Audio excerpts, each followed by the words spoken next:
Salut à vous qui nous regardez en ce moment, je m'appelle Félix Netiwe, je suis Camerounais et je suis passionné d'histoire. Comme beaucoup de Camerounais, j'ai été choqué par le ton outrageusement condescendant, paternaliste et prétentieux que vous avez employé à l'Assemblée nationale le 3 décembre pour vous adresser au peuple.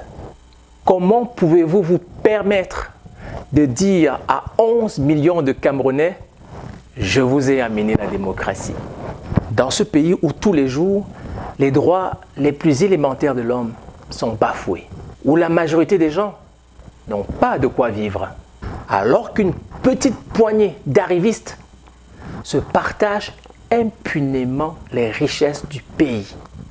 De quelle démocratie parlez-vous avec autant d'emphase? Avez-vous déjà mis les pieds à New Bell, cher président? À quelle liberté avez-vous conduit ce pays où 98% de la population urbaine vit dans les bidonvilles, sans moyen de se soigner, de se nourrir correctement, ni même de revendiquer leurs droits? Que signifient vos discours et vos slogans pour des dizaines et des milliers de personnes, essentiellement des enfants à bas âge, qui dorment dans les rigoles de Douala chaque soir? Quel est cet état de droit où n'importe quel policier obscur peut se permettre d'enlever qui il veut sans avoir de compte à rendre à personne? Êtes-vous réellement fier de ce Cameroun où le pouvoir judiciaire est à la botte du pouvoir exécutif, Monsieur le Président? Êtes-vous fier en tant que premier magistrat de la justice camerounaise actuelle qui condamne en priorité ceux qui n'ont pas su corrompre le tribunal? À votre place, je serais beaucoup moins triomphaliste. Voilà les deux premiers paragraphes de la lettre ouverte que Célestin Monga avait adressée à Paul Biya à travers le journal Le Messager. Nous sommes en 1991, c'est le procès. Que va-t-il se passer? Chers amis, où que vous soyez, salut et bienvenue à Dans la tête de Paul Biya, 1991, numéro 13. 1991. Après avoir passé 2 jours en cellule, Célestin Monga et Pius Njahwe ont été relâchés avec la promesse de comparaître. Ils vont comparaître à la chambre correctionnelle du tribunal de première instance de Douala. Malheureusement, ce jour-là, étant donné que les Camerounais ont compris très vite que Paul Biya essayait de museler les opinions, bien qu'il avait dit en 1985 que les Camerounais étaient libres de s'exprimer et que ces derniers n'avaient plus rien à craindre. À partir du moment où lui, il était président. Il va y avoir une énorme manifestation. Les manifestants vont se battre avec les forces de l'ordre et c'est l'armée camerounaise qui est là pour assurer la sérénité de ce procès.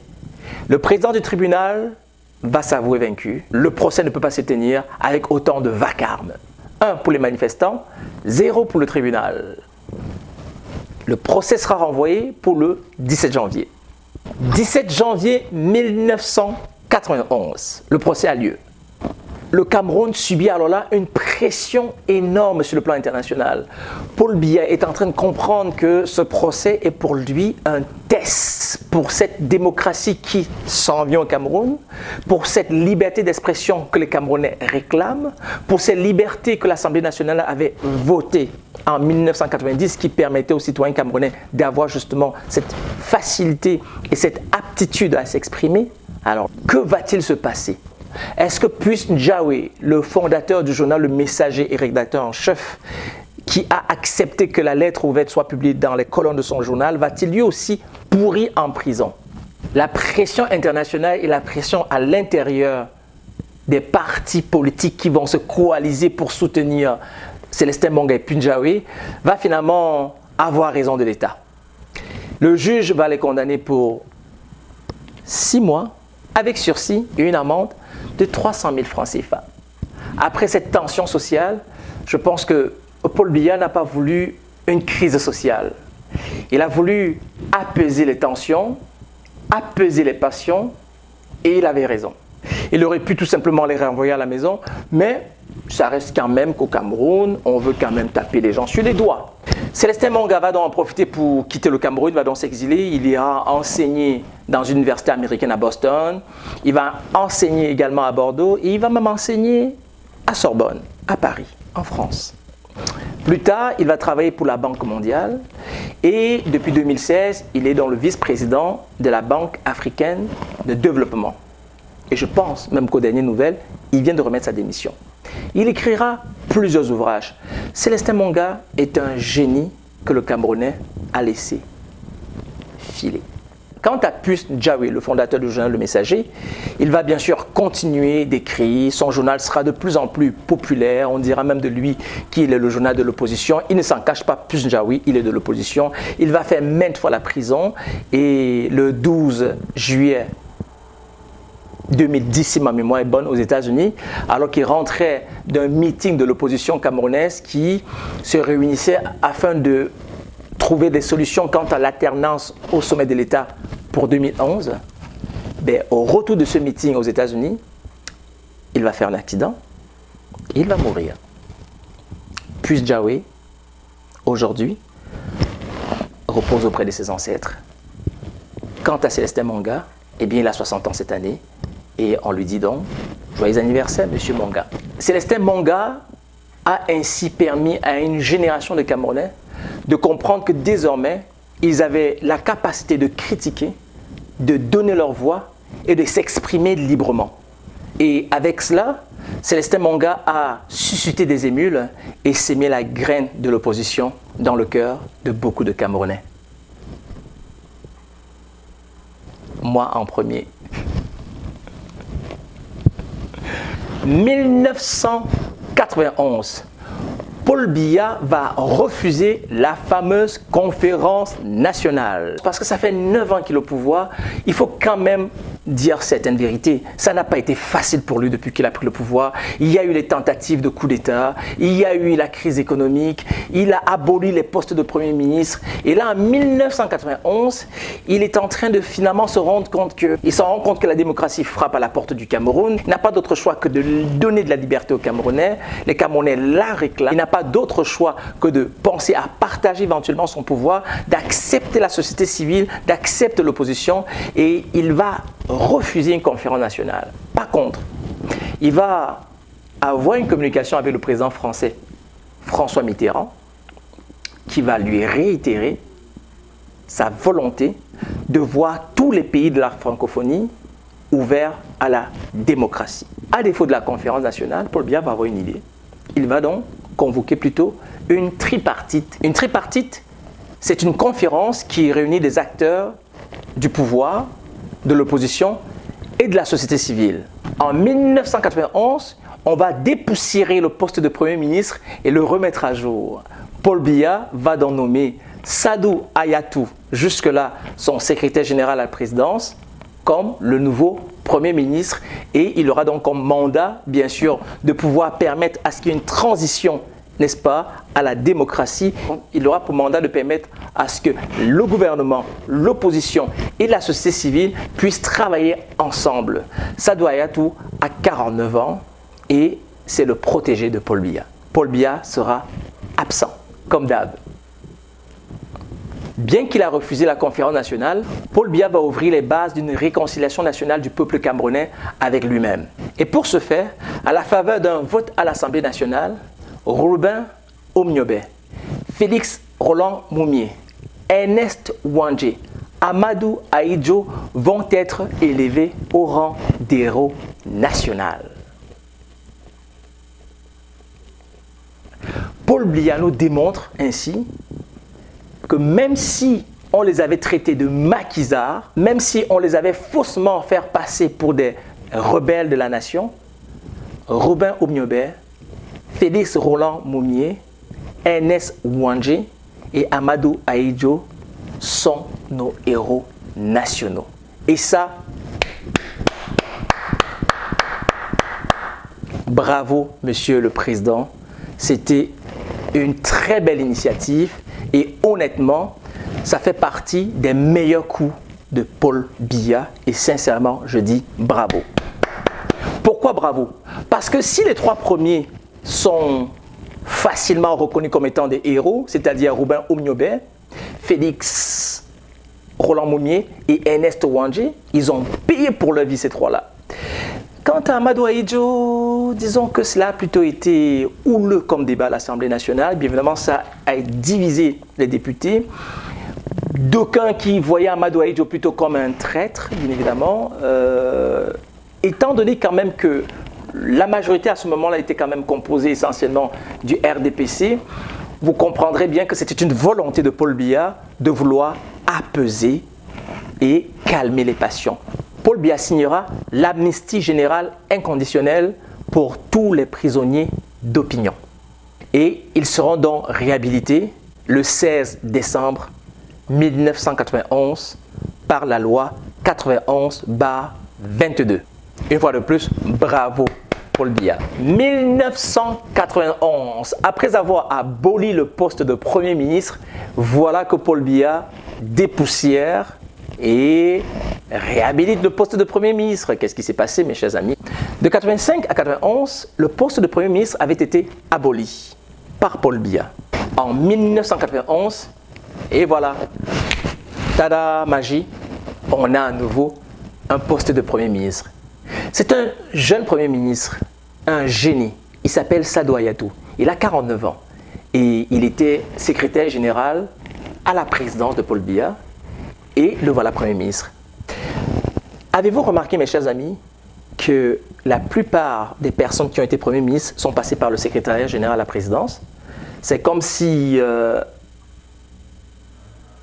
à cette époque-là, j'ai comme une impression que ne pouvait être que le Premier ministre du Camerounais une personne qui connaissait les secrets du Cameroun, n'est-ce pas? Alors, Sadou Ayatou, ancien secrétaire général à la présidence, ancien ministre des Finances du Cameroun, ancien ministre de plan de l'aménagement territorial, va donc se retrouver dans le poste de Premier ministre pour un an. En 1991, le Cameroun hérite de la toute première université privée. L'UCAC, Université catholique d'Afrique centrale, va donc ouvrir ses portes. Et quel est le but de cette université, mes chers amis? Former des personnes honnêtes et compétentes dans le but d'éradiquer la pauvreté et le développement de l'Afrique.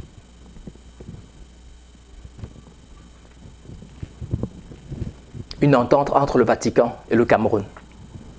Assez étonnant qu'une université ait pour objectif d'éradiquer la pauvreté. C'est génial, c'est louable. Et 1991 à 2020, quel est le bilan de l'université catholique d'Afrique centrale? Si quelqu'un peut m'en dire un mot, je serais très heureux. 1991, c'est l'assassinat également de l'archevêque de Garoua. Il s'appelait Monseigneur Yves Plumet. Il a été assassiné dans son domicile en Gaoundéré et les trois complices qui ont été arrêtés étaient son chauffeur, son gardien et le beau-frère de ce dernier. Il est considéré comme le père de l'évangélisation au nord du Cameroun. C'est triste pour sa mort, mais ça c'est personnel. On ne devrait plus accepter qu'au Cameroun, des gens partent de l'Occident pour venir nous évangéliser. Comme si les Africains ne connaissaient pas de Dieu avant l'arrivée des colons. Ils sont encore là en 2020 et ils continuent de nous évangéliser avec la bénédiction de l'État. Mais ça, on en reparlera. 1991, à la tête de l'État, on a toujours Paul Biya, le président de l'Assemblée nationale, Fongachan, le président du Conseil économique et social, Luc Ayang. Au niveau de la Cour suprême, ça change. Jean-Rémy Baya, qui n'a passé que quelques mois, va s'en aller. Il va donc céder sa place à Alexis Dipanda Mouele. Il devient donc ainsi le président de la Cour suprême du Cameroun, tandis que le général Semengue devient le commandant de l'armée. L'Office national de commercialisation de produits de base est dissoute. 1991, la hausse des prix de carburant imposée par Paul Biya va créer un précédent au Cameroun.